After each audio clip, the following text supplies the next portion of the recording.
Name is Mohammad Lukman Khan. आज हम आपके लिए क्लास 11 की मैथ का फर्स्ट चैप्टर सेट समुच्चय पढ़ाने जा रहा हूँ। Start now. सेट समुच्चय।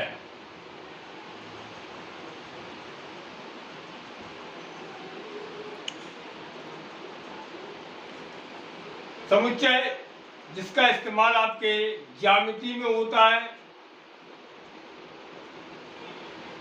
प्रायिकता में होता है, अनुक्रम में होता है समुच्चय का इस्तेमाल। और इसका प्रतिपादन जॉर्ज कैंटर जो कि जर्मन के रहने वाले थे, उन्होंने किया था। ये हमने इंट्रोडक्शन में क्या आपको मैंने बताया इसमें बेटे इंट्रोडक्शन में?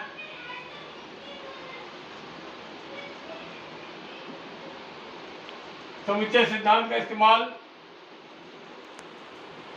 अनुक्रम में, प्रायिकता में, ज्यामिति वगैरह में समुच्चय सिद्धांत की हमें आवश्यकता पड़ती है। और समुच्चय सिद्धांत का प्रतिपादन या स्टार्टिंग आपके जर्मन के गणितज्ञ मैथमेटिशियन जॉर्ज कैंटर ने किया था। उसके बाद बेटा इसमें समुच्चय की संकल्पना, कॉन्सेप्ट ऑफ सेट, समुच्चय की संकल्पना, समुच्चय की संकल्पना।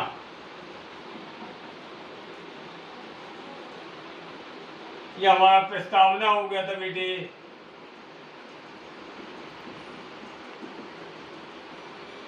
समुच्चय की संकल्पना, इसका कॉन्सेप्ट ये है जैसे डिनर सेट, रंगों का सेट, ज्योमेट्री सेट और टी सेट। तो इन सब से क्या मुझे पता चल रहा है, यहाँ वस्तुओं का संग्रह है। ये क्या बेटे? डिनर सेट में दूध दानी, चाय दानी, शक्कर दानी और नए कौन कौन सी दानी। डिनर सेट में तरह तरह के भगोने और ये सब होते हैं। सोफा सेट, तो सेट है ये किसका है? वस्तुओं का संग्रह है। इसका कॉन्सेप्ट क्या है बेटे? वस्तुओं का संग्रह क्या कहलाता है? सेट कहलाता है। लेकिन अब यहां पर एक चीज आती है, सुपरिभाषित संग्रह। सुपरिभाषित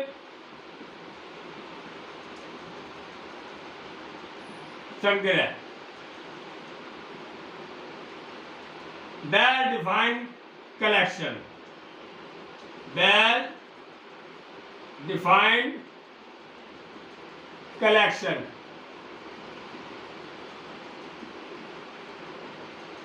वेल डिफाइंड कलेक्शन, ऐसा संग्रह, ऐसा संग्रह जो जिसमें वस्तुएं जो सुनिश्चित व सुस्पष्ट हो। ऐसा संग्रह जो जिसमें वस्तुएं सुनिश्चित व सुस्पष्ट हो। ऐसा संग्रह जिसमें वस्तुएं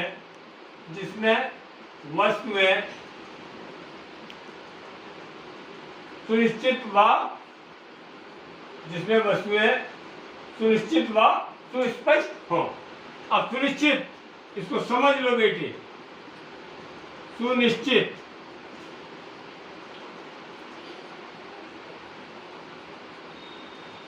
डेफिनिट,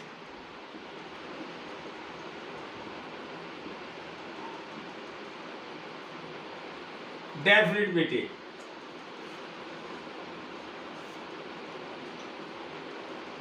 डेफिनेट का मतलब है हम स्पष्ट रूप से ये बता सके कि कोई वस्तु उस संग्रह में है या नहीं है।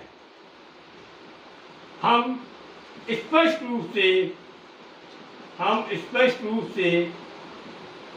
यह बता सकें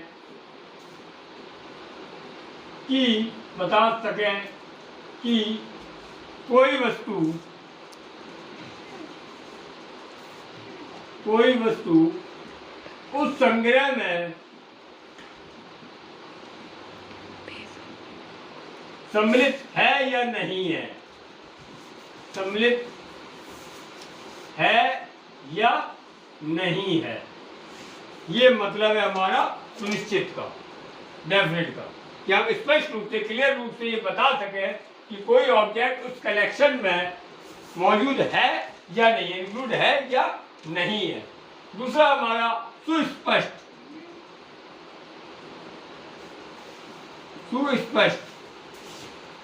डिस्टिंक्ट,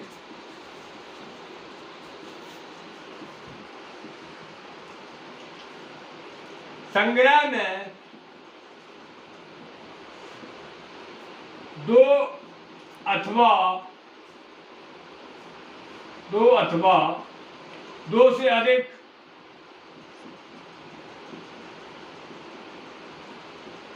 वस्तुएं, संग्रह में दो अथवा दो से अधिक वस्तुएं एक समान ना हो,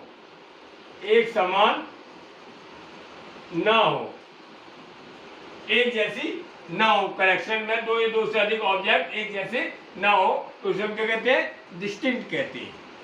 अब यहां से परिभाषा, थोड़ा एक एग्जाम्पल देते हैं हम आपको, अपनी बात को समझाने के लिए एक एग्जाम्पल देते हैं। हम एक चिड़ियाघर में गए और मैंने कहा चिड़ियाघर के मोटे जानवरों का कलेक्शन, अब ये बताना है आपको ये वेल डिफाइंड है या नहीं है। क्योंकि वेल डिफाइंड में मैंने आपको बताया दो चीजें आती हैं कि वो डेफिनेट होना चाहिए और डिस्टिंक्ट होना चाहिए। अब बताइए चिड़ियाघर के, जू के आपके मोटे थिक एनिमल्स, मोटे आपके जानवरों का या मोटे जानवरों का कलेक्शन वेल डिफाइंड है या नहीं है। तो मैं बताता हूं वेल डिफाइंड नहीं है, बिकॉज क्योंकि उसका रीजन ये है, हमारी नजर में तो ये जानवर मोटा है, लेकिन आपकी नजर में वो जानवर पतला है। तो यहाँ से क्लियर नहीं हो पा रहा है, स्पष्ट रूप से ये क्लियर नहीं हो पा रहा है कि ये जानवर मोटा है या नहीं है। क्लियर। अब दूसरी बात आती है, अगर हम ये कहते कि चिड़ियाघर में उन जानवरों का कलेक्शन जिनका वजन 20 केजी से ज्यादा है, यहां क्लियर कर दिया गया है कि जानवरों का वजन 20 केजी से ज्यादा आएगा, तो ये वेल डिफाइंड है, क्लियर है। यहां पर ये क्या हो गया बेटा, हमारा वेल डिफाइंड हो गया। और मोटे जानवरों का वेल डिफाइंड नहीं। अगर हम ये कहें कि सब दिल्ली के गरीबों का कलेक्शन कैसा होगा, तो आप कहोगे सर वेल डिफाइंड है, वेल डिफाइंड नहीं है, क्योंकि वो व्यक्ति आपके लिए तो गरीब है, हमारे लिए गरीब नहीं है। यहाँ ये क्लियर है नहीं कि वो गरीब है या नहीं है। आप गरीब कह रहे हो, हम थोड़ी कह रहे हैं। अगर हम ये कह रहे हैं कि दिल्ली के अरबपतियों का कलेक्शन, तो आप कहेंगे अरबपति लोगों का कलेक्शन वेल डिफाइंड है, क्लियर। कि वो गिनती में आ गई कि इतने लोग हमारे आपके अरबपति हैं। अब आइए सेट की डेफिनेशन। सेट समुच्चय, वस्तुओं के सुपरिभाषित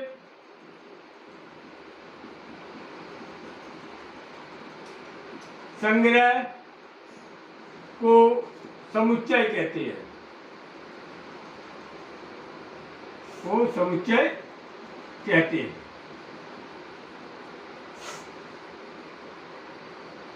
Set is a collection of well-defined objects, well-defined objects। ये सेट की डेफिनेशन हो गई है। अब इसके एग्जाम्पल लो बेटा।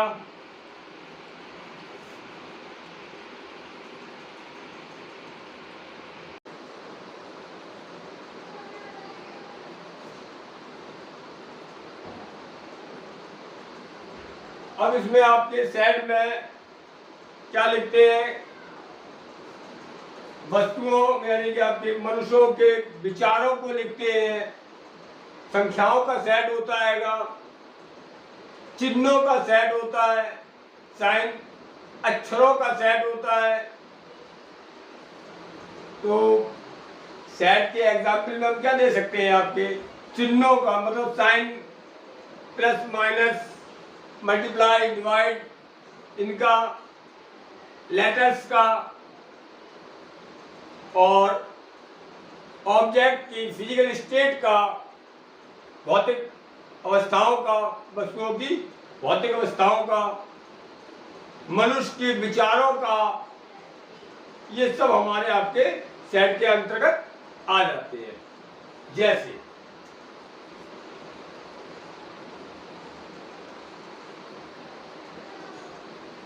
देखिए, इसमें हम एग्जाम्पल देते आ रहे हैं। स्वतंत्र भारत के राष्ट्रपति,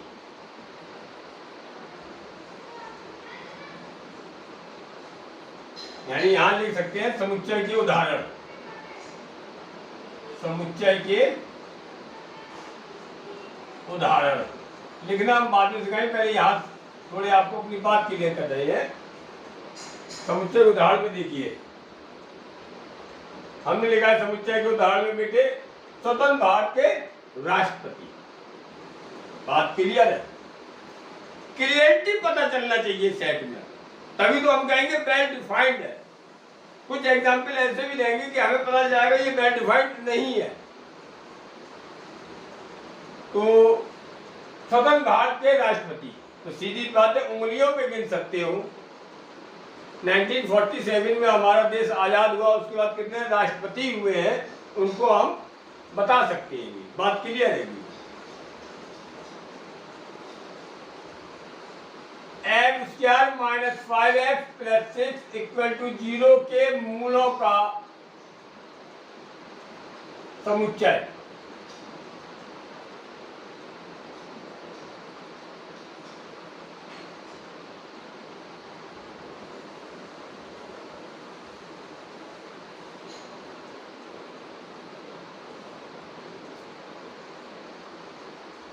x² - 5x + 6 = 0 के मूलों का समुच्चय। इसके मूल निकल आएंगे। ये भी क्लियर है गई हमारी बात।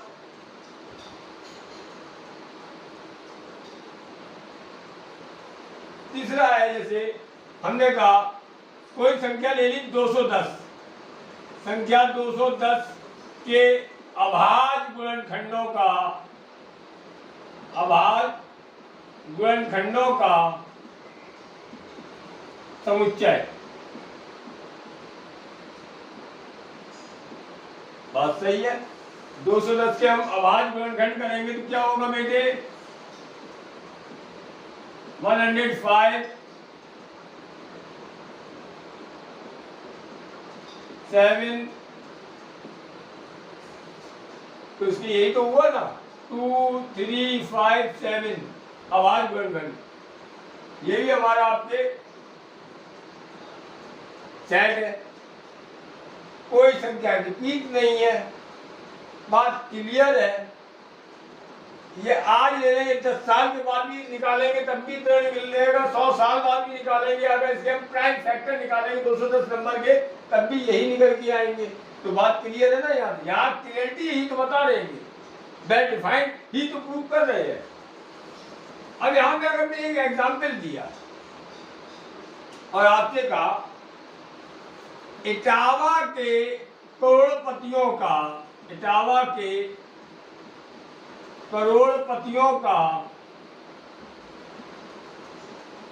संग्रह, तो इटावा के करोड़पतियों का संग्रह कैसा है? ये सेट है भाई। इटावा करोड़पति ज्यादा थोड़ी होंगे भाई, किसी शहर के करोड़पति आपने ज्यादा नहीं होंगे, उसको आप गिन सकते हैं। तो इटावा के करोड़पतियों का संग्रह। अब ये बताइए, हमने कहा इटावा के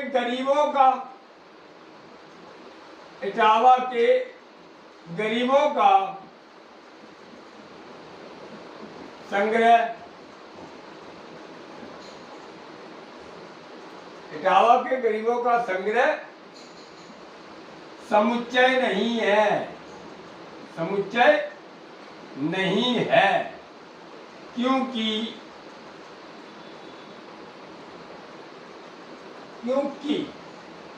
कोई व्यक्ति हमारी नजर में गरीब है, आपकी नजर में गरीब नहीं है, तो ये वेल डिफाइंड नहीं हुआ, ये हमारा वेल डिफाइंड नहीं हुआ। कोई व्यक्ति हमारी नजर में तो गरीब है, आपकी नजर में गरीब नहीं है, तो क्योंकि यहाँ किसी व्यक्ति को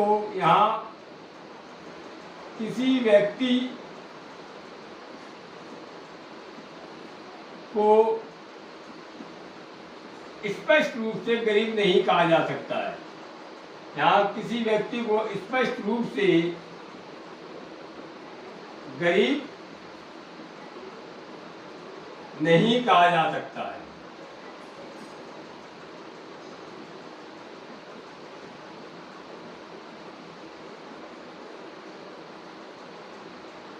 ये मैंने आपके कुछ समुच्चय के उदाहरण या संग्रह के उदाहरण दे दिए होंगे और ये बता दिया आपको, ठीक है।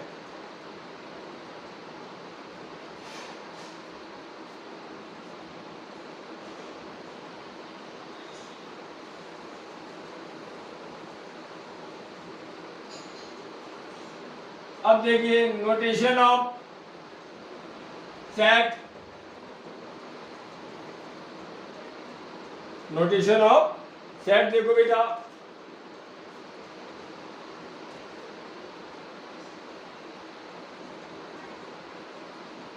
अब यहाँ पे अवयव बताते हैं,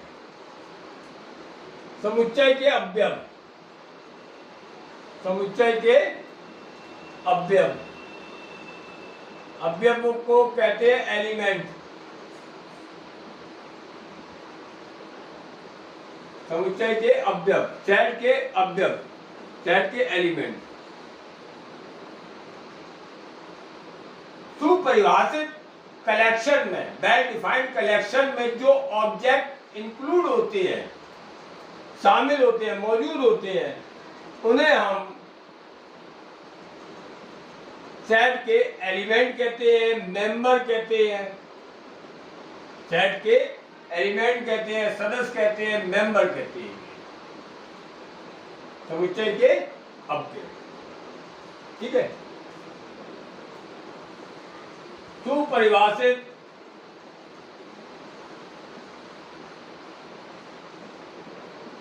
संग्रह के वस्तुओं को, सुपरिभाषित संग्रह के वस्तुओं को उस समुच्चय के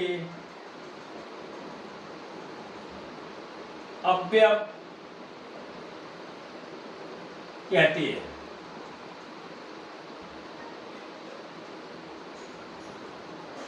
क्लियर?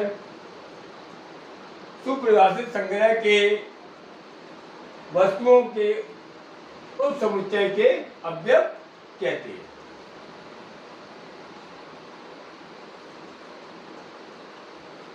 इतनी बात समझ में आ गई बेटे? अब बात आती है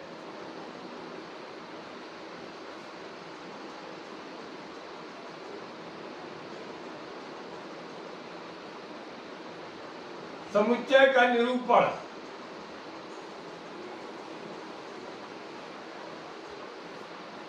समुच्चय का निरूपण,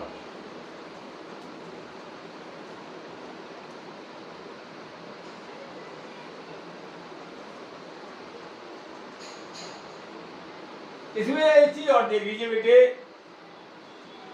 समुच्चय के अवयव में किसी समुच्चय के अवयव का सजाती होना आवश्यक नहीं है। नोट में देखिए आप जरा, अवयवों का सजाती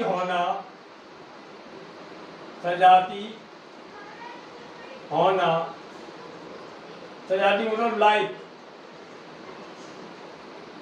लाइक होना आवश्यक नहीं है, आवश्यक नहीं है। विजाती वस्तुएं भी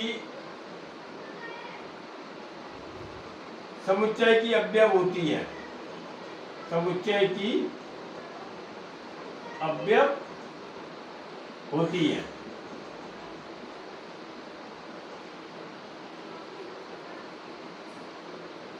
विजाती वस्तुएं भी समुच्चय की अवयव होती है, जैसे कुत्ता, समोसा, पेन, ये हमारे एक सेट के अवयव है। देखिए यहाँ पे, जैसे मैंने यहाँ पे लिखा हैगा 2 3 5 7, ये अभी हम समझाएंगे थोड़ी देर बाद। ये किसी सेट के हमारे आपके संख्याएं लिखी है यहाँ पर, ठीक है। ये सजाती हो गया। अगर मैंने इसे ऐसे लिख दिया, कुत्ता, समोसा, पेन, तो ये देखिए विजाती है हमारी।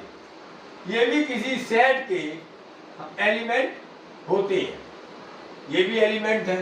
तो यानी सजाती होना आवश्यक नहीं है, विजाती वस्तुएं भी समुच्चय की अवयव होती है। क्लियर बेटे? समुच्चय संकेतन,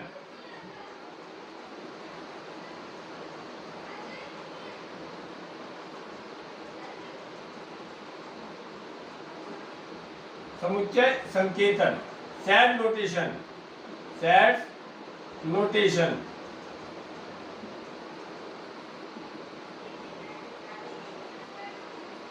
तो देखिए,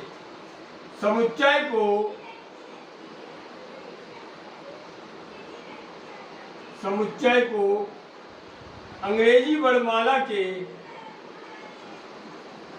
समुच्चय को अंग्रेजी वर्णमाला के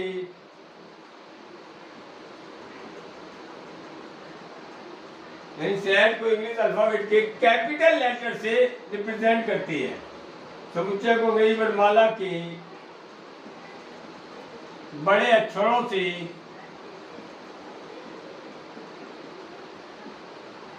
प्रदर्शित करते हैं।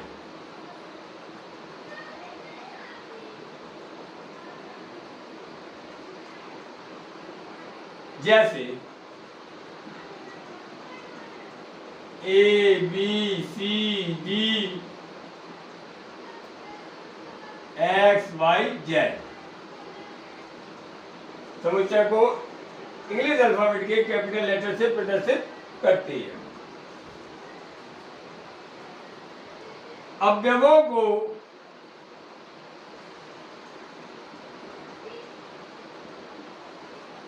को अंग्रेजी वर्णमाला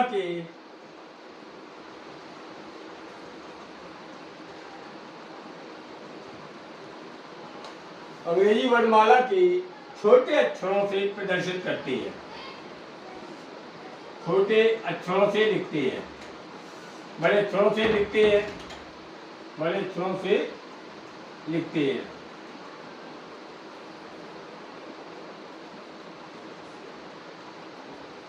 अवयवों को अंग्रेजी वर्णमाला के छोटे अक्षरों से लिखते हैं। जैसे A B C X Y Z,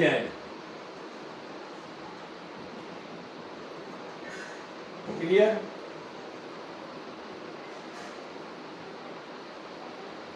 अब कोई अवयव किसी सेट में है,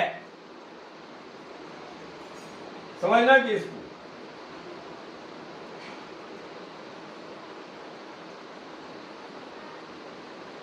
अवयवों का समुच्चय में होना, समुच्चय में होना को ग्रीक लेटर ग्रीक अक्षर, ग्रीक का मतलब यूनानी अक्षर, फ्रांस ग्रीस का जो अल्फाबेट है उसका लेटर ग्रीक अक्षर एप्सिलॉन, एप्सिलॉन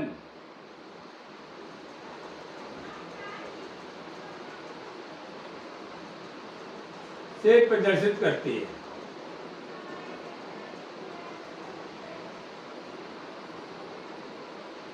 अव्ययमों समुच्चय में होना को ग्रीक अक्षर एप्सिलॉन से प्रदर्शित करते हैं।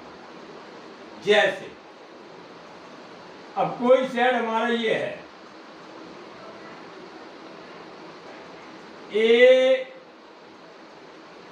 ए बी सी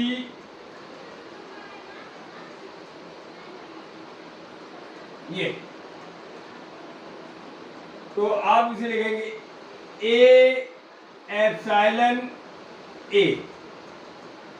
इसका मतलब क्या हुआ? सी क्या है? समुच्चय ए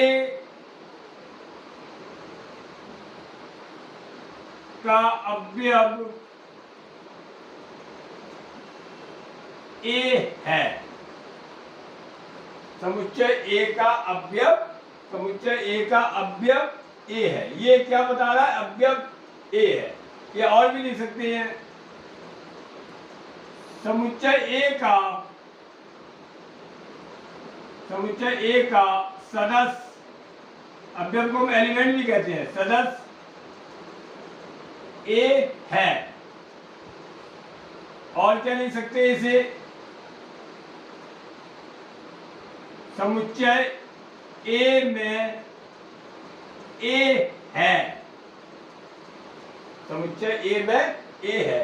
इस बात का मतलब ये निकल के आ रहा है। क्लियर?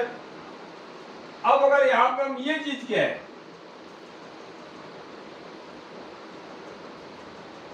डी एलिमेंट ए, इसे काट दीजिए, इसे काट दीजिए, तो अब क्या कहेंगे?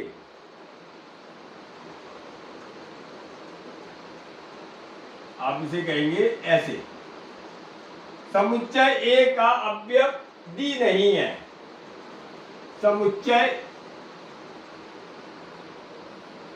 ए का अवयव डी नहीं है।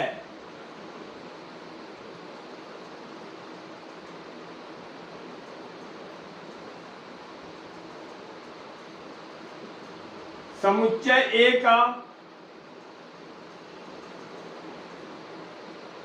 सदस्य या एलिमेंट डी नहीं है।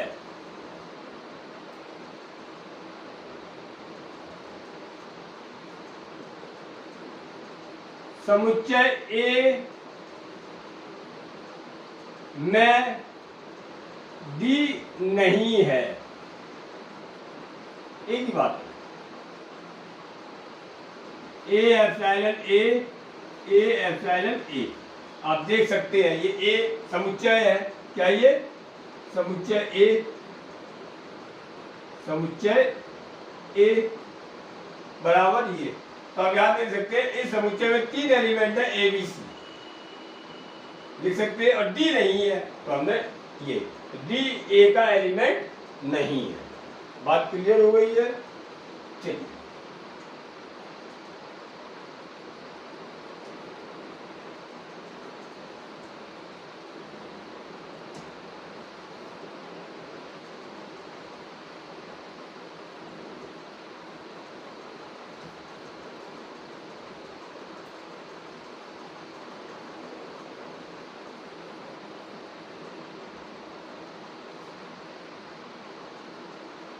समुच्चय का निरूपण।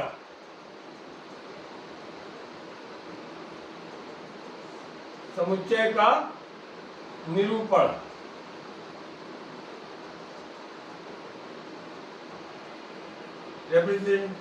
representation of a set.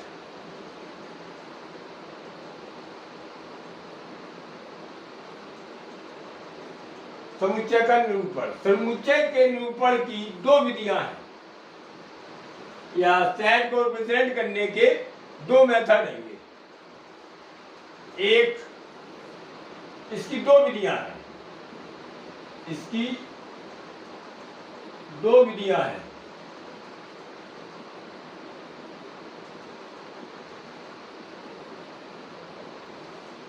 एक है सूची विधि,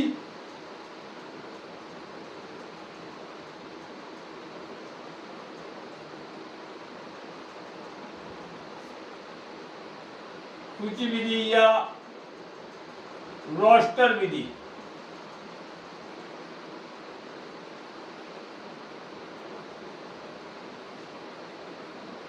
या तालिका विधि।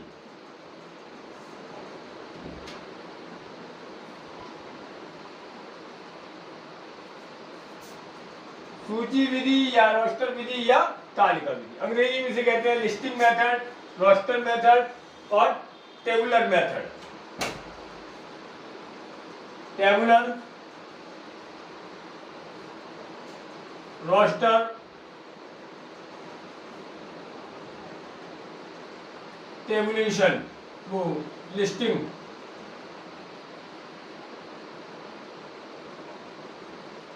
एक ही चीज है तीनों। इस विधि में अवयवों को मंझले कोष्ठक के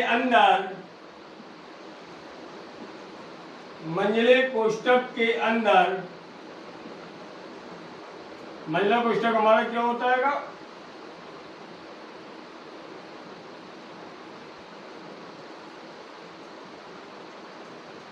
मंझले कोष्ठक के अंदर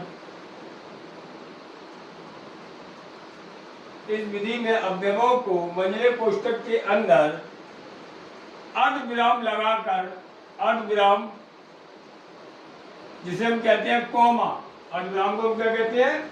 कॉमा लगाकर लिखते हैं।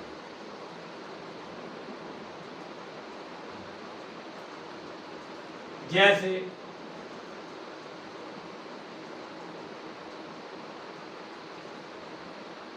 अंग्रेजी के स्वरों का, अंग्रेजी के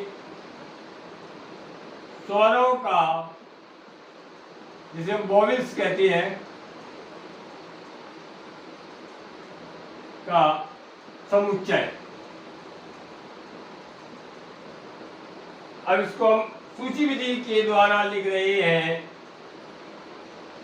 मंझला कोष्ठक लगाया, अंग्रेजी स्वर क्या होते हैं? ए, ई, आई, ओ, यू,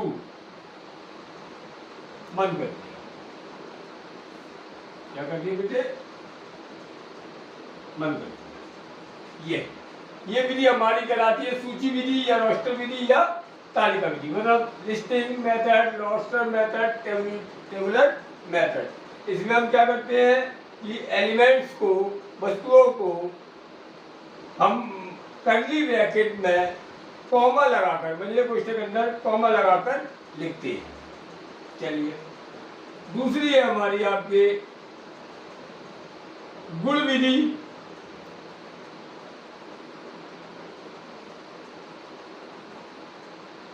गुण विधि या समुच्चय निर्माण विधि,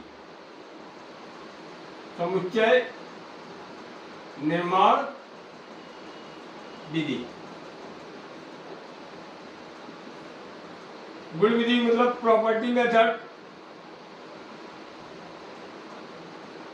प्रॉपर्टी या सेट बिल्डर, सेट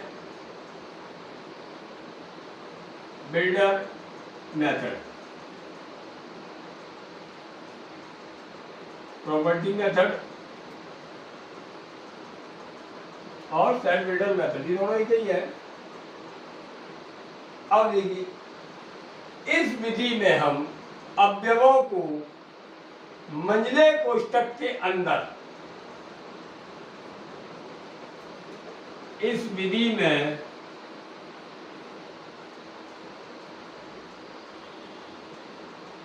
अवयव के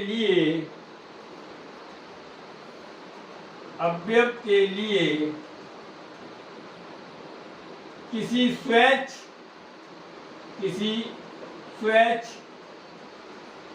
अक्षर मतलब आर्बिट्रेरी लेटर लेते हैं, उसके बाद इस विधि में अवयव के लिए किसी स्वैच अक्षर लेते हैं,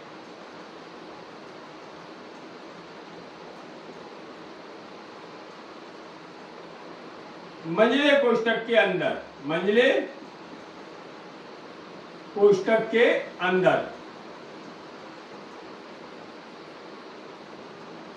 स्वैच अक्षर लेते हैं, मंझले कोष्ठक के अंदर। इसके बाद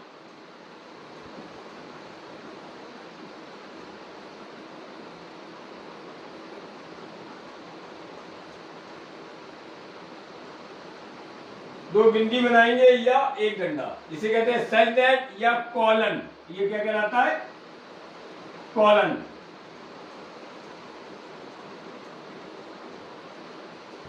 सच दैट क्या हो या कॉलन क्या हो? कॉलन। ये निशान हमारा कॉलन या सच दैट, कॉलन या सच दैट। इस वक्त कॉलन या सच दैट लगाते हैं। फिर अवयवों के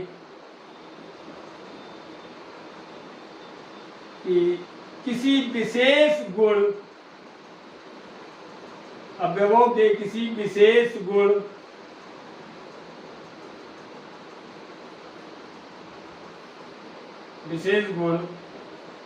px को लिखते हैं।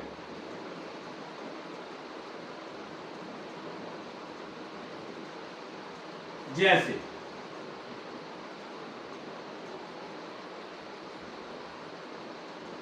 x कॉलन x, x एक स्वर है। ऊपर मैंने लिखा था A E I O U, तो इसके लिए मेरा आपके गुण विधि क्या हुई? x कॉलन x एक स्वर है, लिखने के तरीके बोल के ये हमारा x कॉलन px हमारा क्या है? गुण। ये हमारा तरीका हो गया है और ये हमने इस क्वेश्चन का लिखवाया x कॉलन x एक स्वर है। क्लियर? चलिए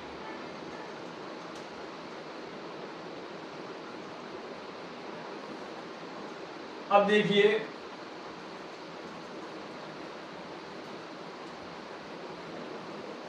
तुम्हारे आपके समुच्चय में इस्तेमाल होगा बहुत बढ़िया चीज,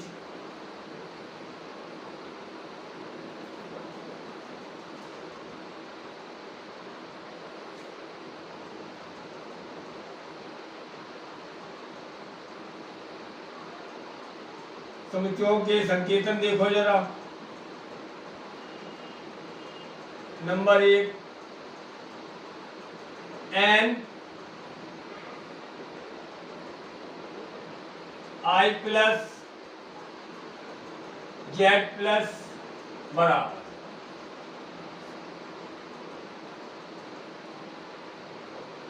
1 2 3 4 एस फॉल। नेचुरल नंबर के समुच्चय को, धन पूर्णांकों के समुच्चय को capital N I plus Z plus से रिप्रेजेंट करते हैं, शो करते हैं, दिखाते हैं। तो ये चीज आया, इसका मतलब ये चीज ये है। I माइनस जेड माइनस इसमें माइनस लगा दीजिए आप। क्या लगा दीजिए? -1 -2 -4 -3 -2 -1, ये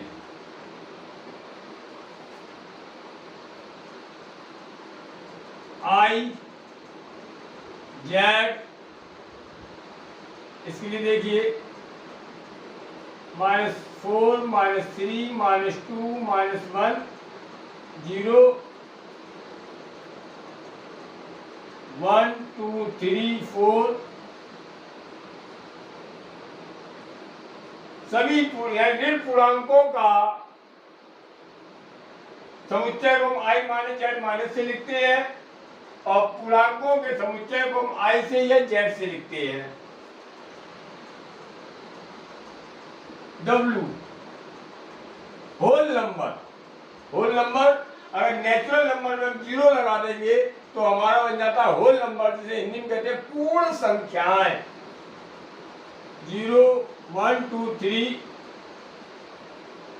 होल नंबर के समुच्चय को हम कैपिटल W से लिखते हैं। Q परमेय संख्याएं। Q क्या है?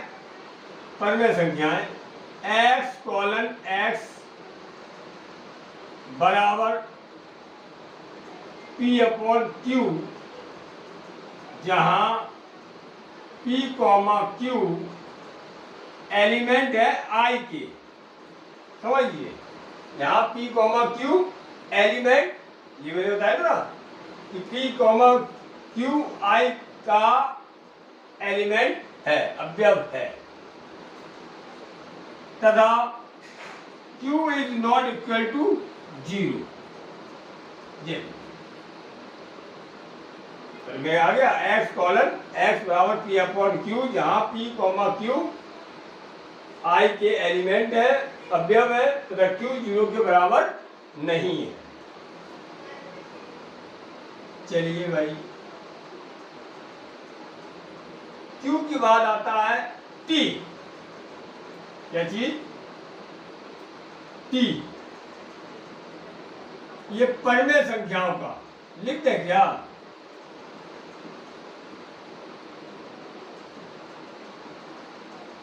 परमेय संख्याओं का, पूर्ण संख्याओं का, पूर्ण संख्याओं का समुच्चय W से और परमेय संख्याओं का समुच्चय Q से। T अपरमेय संख्याओं का,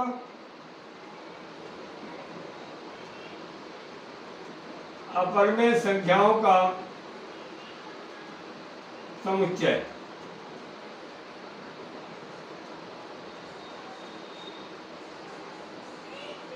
ठीक है, T से लिख दिया। काय से लिख दिया बेटे? T से लिख दिया है। ज्यादा टफ नहीं है, कोई भी चीज दिक्कत भी नहीं आना चाहिए।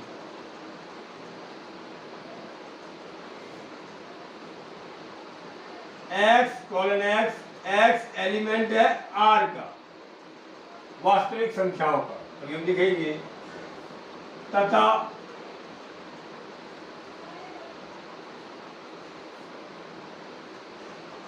Q एलिमेंट नहीं है R का। Q एलिमेंट नहीं है R। ये बंद कर दीजिए भाई। बस, यानी कहने का मतलब है वास्तविक संख्याओं में से परमेय संख्याएं हटा देंगे तो हमारी क्या निकल आएंगी? ये अपरमेय संख्याएं। वास्तविक संख्याओं का समुच्चय, वास्तविक संख्याओं का समुच्चय R से लिखेंगे। x:x एक वास्तविक संख्या, एक वास्तविक संख्या। x:x एक वास्तविक संख्या, जहां x square is greater than equal to 0। यहाँ एक्स स्क्वायर की वैल्यू 0 से बड़ी और बराबर होनी चाहिए।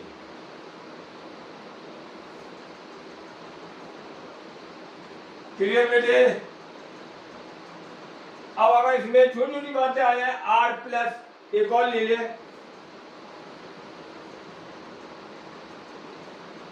काल्पनिक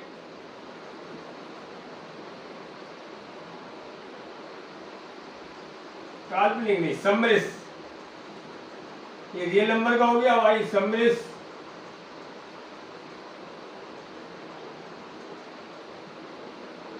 सम्मिश्र संख्याओं चैप्टर है ये आपका।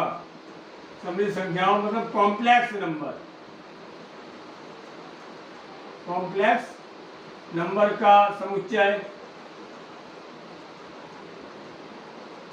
सी से लिख दिया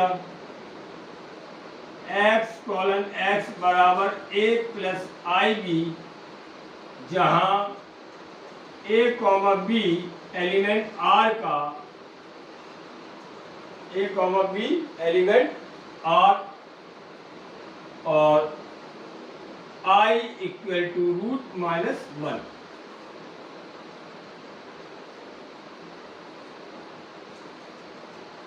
ये सभी संख्याओं का समुच्चय आ गया। आर प्लस कह देगा तो धनात्मक वास्तविक संख्याओं का समुच्चय। ठीक है बेटे? चलिए ये इतना आपको बता दिया। अब इस पर हम आपको क्वेश्चन लगवाएंगे। नेक्स्ट वीडियो में हम आपको एक्सरसाइज के क्वेश्चन लगवाएंगे और ढंग से डिफाइन करेंगे। ठीक है? ये मैंने कॉन्सेप्ट पढ़ा दिया, अब इसके सवाल लगेंगे। Thank you.